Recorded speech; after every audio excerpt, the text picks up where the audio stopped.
नमस्कार मित्रों, जोहार। मैं दीपक कुमार DRGP 1 चैनल पर आपका स्वागत करता हूं। विभाग से जुड़ी हुई महत्वपूर्ण जानकारी हम लोग इस चैनल के माध्यम से आपस में साझा करते हैं। अभी पूरे झारखंड में TNA का एग्ज़ाम चल रहा है, 29 तारीख तक है और उसी के लिए कुछ मैं मॉडल क्वेश्चन बता रहा हूं जो परीक्षा उपयोगी है।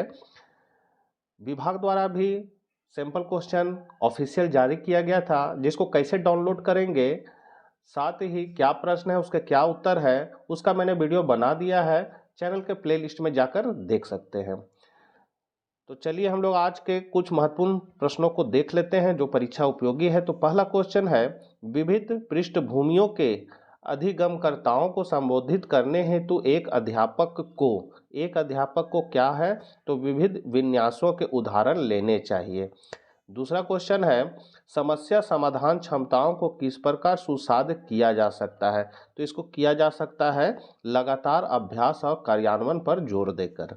तीसरा है, अधिगम कठिनाइयों से जूझते छात्रों की जरूरतों को संबोधित करने के लिए एक अध्यापक को क्या नहीं करना चाहिए, तो ये नहीं करना चाहिए ये हो जाएगा आपका शिक्षा शास्त्र और आकलन की जटिल संरचनाओं का प्रयोग। सृजनात्मकता की पहचान का प्रमुख लक्षण क्या है, तो इसका प्रमुख जो लक्षण है वो है आपका अपसारी चिंतन। पांचवा नंबर क्वेश्चन है, निम्न में से अध्यापन अधिगम का सबसे प्रभावशाली माध्यम कौन सा है, तो इसका सबसे प्रभावशाली माध्यम आपका संकल्पनाओं के बीच संबंध खोजना। छठा है, एक अध्यापिका को दिए गए किसी कार्यकलाप में छात्रों की विभिन्न त्रुटियों का विश्लेषण करना चाहिए, क्योंकि तो इसका करेक्ट आंसर हो जाएगा त्रुटियों की समझ अध्यापन अधिगम प्रक्रिया के लिए अर्थपूर्ण है। सातवां नंबर है, अधिगम की अभिप्रेरणा को किस प्रकार कायम रखा जा सकता है, तो ये रखा जा सकता है आपका प्रवीणता अभिमुखी लक्ष्यों पर जोर देकर। आठवां है, शर्मिंदगी क्या है, तो ये है आपका का संज्ञान पर नकारात्मक प्रभाव पड़ सकता है, मतलब किसी चीज़ को जानने पर नकारात्मक प्रभाव पड़ सकता है। नौवां नंबर क्वेश्चन है, अधिगम का संरचनात्मक विचार यह सुझाव देता है कि ज्ञान की संरचना में बच्चे सक्रिय भूमिका निभाते हैं। अगला क्वेश्चन है, अधिगम के लिए निम्न में कौन सी धारणा उपयुक्त है, तो इसके लिए धारणा है आपका योग्यता सुधार्य है। 11 है, निम्न में कौन सी परिपाटी विद्यार्थियों में संकल्पनात्मक समझ में बढ़ोतरी करने में सहायक है, तो ये आपका करेक्ट आंसर जो है वो हो जाएगा अन्वेषण और संवाद। बच्चों को सीखने में कठिनाई होती है जब सूचना अलग अलग टुकड़ों में प्रस्तुत किए जाए। अधिगम की सर्वोत्तम अवस्था कौन सी है, तो इसकी सर्वोत्तम अवस्था है संतुलित उत्तेजना, कोई भय नहीं। बच्चों के विकास की व्यक्तिगत विभिन्नताओं को किस प्रकार प्रतिरूपित किया जा सकता है, तो ये किया जा सकता है आनुवांशिकता एवं पर्यावरण की पारस्परिकता पर। एक कार्य के दौरान साइना स्वयं से बात कर रही है कि वह कार्य पर किस प्रकार प्रगति कर सकती है। लेव वाइगोत्स्की के भाषा और चिंतन सोच के बारे में दिए गए विचारों के अनुसार इस तरह का व्यक्तिगत वाक्य क्या दर्शाता है, तो ये दर्शाता है आपका स्वतः नियमन। मूल्यांकन पद्धतियों का लक्ष्य होना चाहिए, तो इसका लक्ष्य होना चाहिए विद्यार्थियों की जरूरतों एवं आवश्यकताओं की पहचान करना।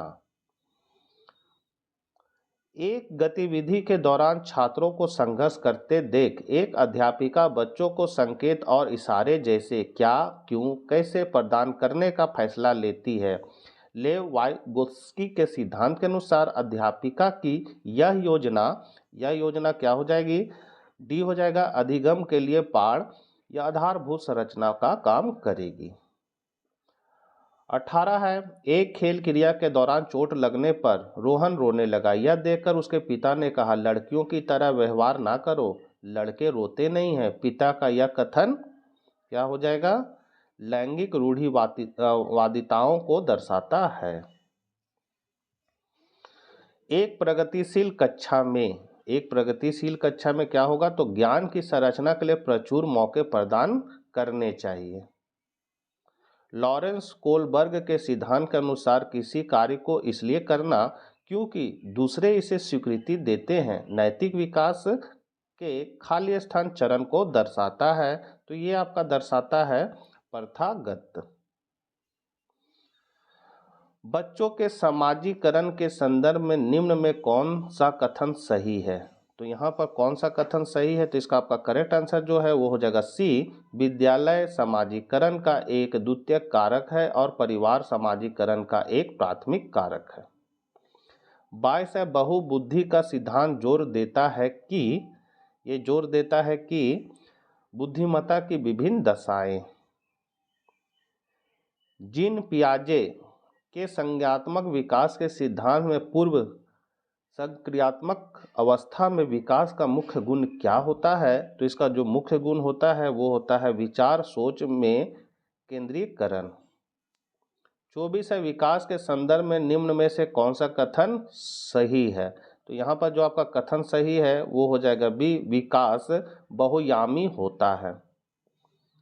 अगला है, लेवाइगोत्स्की का सामाजिक सांस्कृतिक परिप्रेक्ष्य अधिगम प्रक्रिया में खाली स्थान के महत्व पर जोर देता है, तो ये जोर देता है आपका सांस्कृतिक उपकरणों।